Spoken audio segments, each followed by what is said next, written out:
Be blessed by the divine. When the mind functions through the five senses and takes shape and qualities through experiences, man forgets his real nature. Even when the sixth sense starts developing, man does not wake up from his slumber. He continues to remain oblivious of his real nature. Caught up with the intoxicating play of the senses, he is restricted to material consciousness. He still has a long way to go before he can see the truth behind every appearance, before he can recognize the absolute reality behind the countless names and forms. This penetrating vision and constant awareness is known as energy consciousness or truth consciousness. Hence, man's greatness can be measured by the extent to which he has cultivated the sense of constant awareness. A man's character is nothing but the character and qualities of his mind. The sum total of the experiences undergone by the mind decides and determines the character of the mind.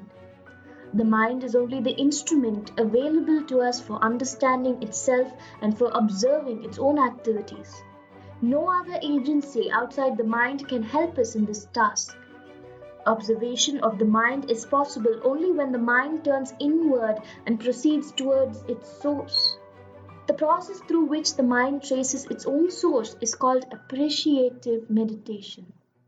By means of this method of inner travel, we come to realize that the mind is only a projection of the life energy.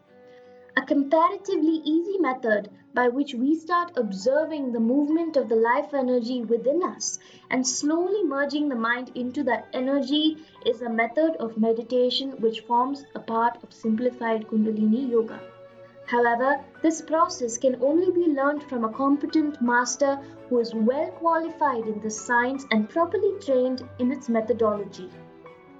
But we can understand the functioning of the mind by constantly observing the thoughts that arise in the mental plane and by trying to trace those thoughts to the source from which they arise.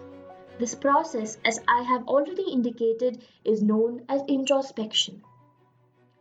When the mind is engaged in such observations and self-inquiry, it discovers that all the thoughts that arise within it are nothing but its own shapes and qualities. So by practicing this method of continuous observation, the mind begins to understand the motivating force of every thought. It also learns to estimate correctly the consequences that will follow if the thoughts are turned into actions.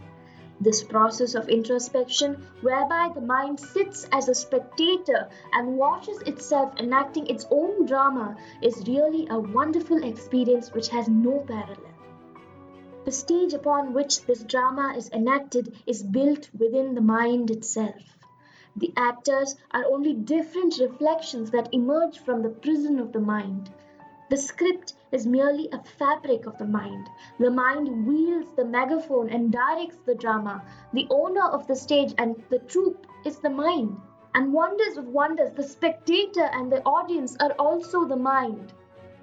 So the single entity known as mind plays all these diverse roles with such deceptive perfection that it is not easy to see the one true reality behind these various facets.